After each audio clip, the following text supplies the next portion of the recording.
বীরভূম জেলার সিউড়িতে এক অসহায় বাবার আর্তি ঘিরে আবেগঘন পরিবেশের সৃষ্টি হলো। গলায় নিখোঁজ মেয়ের পোস্টার ঝুলিয়ে তিনি পৌঁছে গেলেন সিউড়ির বিধায়ক তথা রাজ্যের উচ্চশিক্ষামন্ত্রী জগন্নাথ চট্টোপাধ্যায়ের জনতার দরবারে। দীর্ঘ কয়েক মাস ধরে মেয়ের কোনো খোঁজ না মেলায় শেষ আশ্রয় হিসেবে তিনি জনপ্রতিনিধির দ্বারস্থ হন। জনতার দরবারে উপস্থিত হয়ে তিনি মেয়েকে খুঁজে দেবার আবেদন জানান। বৃদ্ধ বাবার এই অসহায় আবেদন সেখানে উপস্থিত বহু মানুষের নজর কাড়ে। তার চোখে মুখে ফুটে ওঠে দীর্ঘদিনের অপেক্ষা, অনিশ্চয়তা এবং প্রিয় সন্তানকে ফিরে পাওয়ার আকুতি।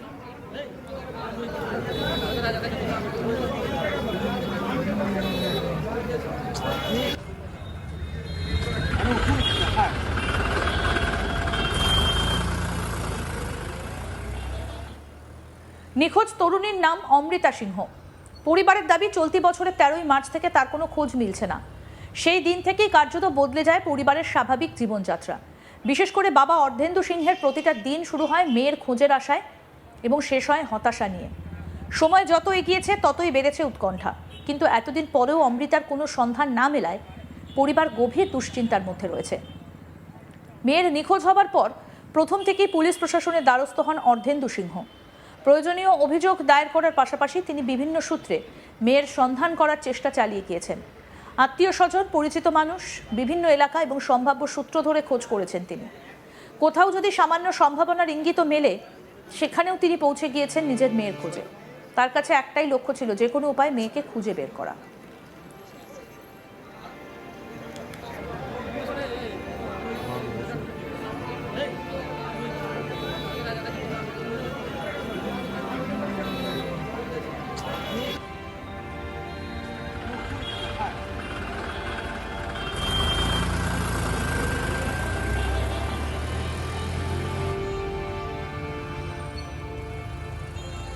পরিবারের দাবি অনুযায়ী গত কয়েক মাসে একাধিকবার এমন খবর এসেছে যেখানে কোনো ভবঘুরে বা পরিচয়হীন তরুণীর সঙ্গে অমৃতার মুখের কিছুটা মিল রয়েছে বলে কেউ জানিয়েছেন। এমন খবর পেলেই কোনো রকম দেরি না করে সেখানে ছুটে গিয়েছেন অর্ধেন্দু সিংহ। এমনকি একবার কলকাতাতেও যেতে হয়েছিল তাকে। আশা ছিল হয়তো এবার মেয়েকে খুঁজে পাওয়া যাবে, কিন্তু প্রতিবারই হতাশ হয়ে ফিরতে হয়েছে। প্রত্যেকটা ভুল তথ্য তার মানসিক কষ্ট আরও বাড়িয়ে দিয়েছে, তবুও তিনি আশা ছাড়েননি। একজন বাবার কাছে সন্তানের অনুপস্থিতি যে কতটা অসহনীয় হতে পারে, অর্ধেন্দু সিংহের দীর্ঘদিনের সংগ্রাম সেই বাস্তব ছবি তুলে ধরছে। প্রতিদিন নতুন করে কোনো খবরের অপেক্ষা, ফোন বেজে উঠলেই বুক ধড়ফড় করা, কোথাও কোনো খবর প্রকাশিত হলেই সেখানে ছুটে যাওয়া, এইভাবেই কেটে যাচ্ছে তার দিন। কিন্তু এত চেষ্টা, এত অনুসন্ধান এবং প্রশাসনিক তৎপরতার পরও অমৃতার কোনো নির্ভরযোগ্য খোঁজ এখনও পর্যন্ত পাওয়া যায়নি।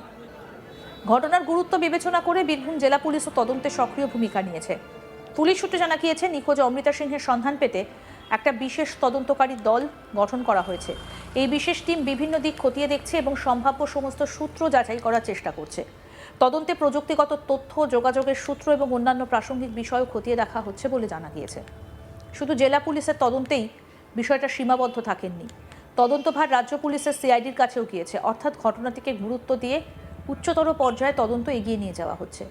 তবুও এতদিন পরেও কোনো নির্দিষ্ট সূত্র বা অমৃতার অবস্থান সম্পর্কে নিশ্চিত তথ্য সামনে না আসায় পরিবারের উদ্বেগ আরও বেড়েছে।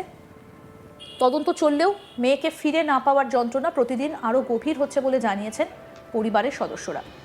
এই পরিস্থিতিতেই অর্ধেন্দু সিংহ সিদ্ধান্ত নেন তিনি সরাসরি জনপ্রতিনিধির কাছে নিজের আবেদন জানাবেন। সেই উদ্দেশ্যেই তিনি সিউড়ির বিধায়ক তথা রাজ্যের উচ্চশিক্ষামন্ত্রী জগন্নাথ চট্টোপাধ্যায়ের জনতার দরবারে উপস্থিত হন। গলায় মেয়ের নিখোঁজ পোস্টার ঝুলিয়ে তিনি সেখানে পৌঁছন। পোস্টারে ছিল অমৃতার ছবি এবং নিখোঁজ সংক্রান্ত তথ্য। জনতার দরবারে উপস্থিত হয়ে তিনি মেয়েকে খুঁজে পেতে প্রশাসনের আরও সক্রিয় সহযোগিতা চাইছেন। কি বলছেন অর্ধেন্দু সিংহ, নিখোঁজ মেয়েটির বাবা, শুনবো। তাকে যাতে খুঁজে পাই তার সন্ধান কিছু খবরেতে কিছু করতে পারছি না। 4 মাস ধরে দৌড়ে বেড়াচ্ছি সব জায়গায়, এখনো পর্যন্ত কোনো খবর আমি পাইতে পারিনি। থানা, পুলিশ, সিআইডি সব কিছু করছে, কিন্তু কেউ আমাকে কোনো রকম ভাবে খুঁজে দিতে পারেনি এবং কোথায় মেয়েটি নেমেছে সেটাও আজ পর্যন্ত আমি খুঁজে পাইনি। আমি চাইছি যে জীবদ্দশা অবস্থা যেন মেয়েটাকে খুঁজে পাই, বেঁচে থাকতে যেন মেয়েটাকে খুঁজে পাই। আমি এসছি জগন্নাথ চট্টোপাধ্যায়ের দরবারে, ওনাকে বলে যদি মুখ্যমন্ত্রীর দরবারে আমি আবার যাবো, ওখানে তো আমার একটু যাওয়া খুব অসুবিধা, সেই জন্য আমি যেতে চেষ্টা করছি তাড়াতাড়ি যদি হয়, গিয়ে যেন দেখা করতে পারি, কথা বলবো আরো, সেটাই আশা। 4 মাস প্রায় হয়ে গেল, 4 মাস হয়ে গেল, আমি এখন পর্যন্ত কোনো রকম হদিশ করতে পারছি না। ওটা আমার মেয়ে নয়, আর তারপরে অনেক ভুয়ো খবর এসছে, আমি সব জায়গায় দৌড়ে বেরিয়েছি, থানা থেকে আমাকে অনেক হেল্প করেছিল, গাড়ি ফাড়ি দিয়েছিল, কিন্তু আমি কোনো জায়গায় সন্ধান করতে পারিনি। এখনো চেষ্টা করে যাচ্ছি, আমি নিজে মোটরসাইকেল নিয়ে পোস্টার লাগিয়ে গ্রামে গ্রামে সব জায়গায় আমি দৌড়ে বেড়াচ্ছি, কিন্তু আমার কোনো হদিশ করতে পারছি না। আমি দরবারে এসেছি, যদি কোনো সুরাহা পাই, যদি কোনো রাস্তা পাই, তাহলে আমি সেভাবে দৌড়ে বেড়াবো, থানা পুলিশ সেইভাবে আমাকে সহযোগিতা করতে পারবে, ওনারাও আমাকে সহযোগিতা করতে পারবে যদি কিছু করার থাকে। আশাবাদী আমি 100% আশাবাদী আছি যে আমার মেয়েকে আমি ফিরে পাবো, যেন বেঁচে থাকা অবস্থায় যেন মেয়েকে দেখতে পাই। জনতার দরবারে উপস্থিত বহু মানুষ বৃদ্ধ বাবার আবেদন প্রত্যক্ষ করেন। দীর্ঘদিন ধরে নিখোঁজ মেয়েকে ফিরে পাওয়ার আকুতি তার বক্তব্যে স্পষ্ট হয়ে ওঠে। তিনি জানান, কয়েক মাস ধরে তিনি বিভিন্ন জায়গায় ঘুরেছেন, বহু মানুষের কাছে সাহায্য চেয়েছেন, পুলিশি তদন্তের ওপর তিনি আস্থা রেখেছেন, কিন্তু এখনো পর্যন্ত কোনো ইতিবাচক খবর না পাওয়ায় তিনি অত্যন্ত অসহায় বোধ করছেন। তাই তিনি চান বিষয়টা আরও গুরুত্ব দিয়ে দেখা হোক এবং তার মেয়ের সন্ধান দ্রুত যেন পাওয়া যায়। নিখোঁজ ব্যক্তির সন্ধান পাওয়ার ক্ষেত্রে প্রথম কয়েকটা দিন যেমন গুরুত্বপূর্ণ, তেমনি দীর্ঘ সময় পার হয়ে গেলেও তদন্ত চালিয়ে যাওয়াটাও কিন্তু সমান জরুরি।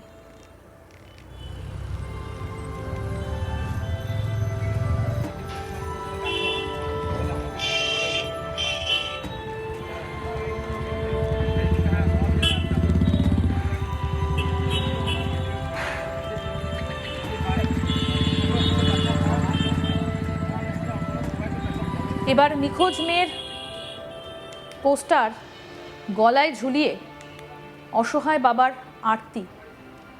তার মেয়েকে তিনি খুঁজে পাচ্ছেন না, তার মেয়ের সন্ধান তিনি চান। গলায় নিখোঁজ মেয়ের পোস্টার ঝুলিয়ে পৌঁছে গেছেন তাই সিউড়ির বিধায়ক তথা রাজ্যের উচ্চশিক্ষামন্ত্রী জগন্নাথ চট্টোপাধ্যায়ের জনতার দরবারে। দীর্ঘ কয়েক মাস ধরে মেয়ের কোনো খোঁজ নেই, শেষ আশ্রয় হিসেবে তিনি জনপ্রতিনিধির দ্বারস্থ হয়েছেন। জনতার দরবারে উপস্থিত হয়ে তিনি মেয়েকে খুঁজে দেবার আবেদন জানাচ্ছেন। বৃদ্ধ বাবার এই অসহায় আবেদন সেখানে উপস্থিত বহু মানুষের নজর কাড়ে। কি বলছেন মন্ত্রী জগন্নাথ চ্যাটার্জি, আসুন শোনাই। আমাদের সম্যক ধারণা আছে এই ঘটনাটি সম্পর্কে। এটি নিয়ে তৃতীয়বার তিনি আমার সঙ্গে দেখা করলেন। আমি স্থানীয়ভাবে পুলিশ সুপারের সঙ্গে এবং সিআইডির মিসিং স্কোয়াডের সঙ্গে বরাবর যোগাযোগ রেখে চলেছি।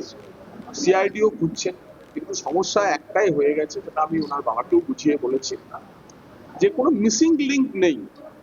মানে যা যা লাগে, একটা ফোন, একটা এটিএম কার্ড, একটা কোনো পরিচয়পত্র, কোনো কিছুই তার সঙ্গে ছিল না বলে তার বাবাই দাবি করছে।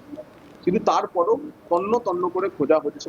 সিআইডি মিসিং স্কোয়াড তারা সারা ভারতবর্ষের যে নেটওয়ার্ক, সারা ভারতবর্ষের মিসিং পার্সন খুঁজে বের করার নেটওয়ার্কে পুরো বিষয়টি দিয়েছে। এবং আমি আশাবাদী যে সময় একটু লাগলেও নিশ্চিতভাবে তার মেয়ে কোথায় রয়েছে, কিভাবে রয়েছে তার খোঁজ পাওয়া যাবে। আরও আপডেট পেতে দেখতে থাকুন আজ তাক বাংলা, সাবস্ক্রাইব করুন।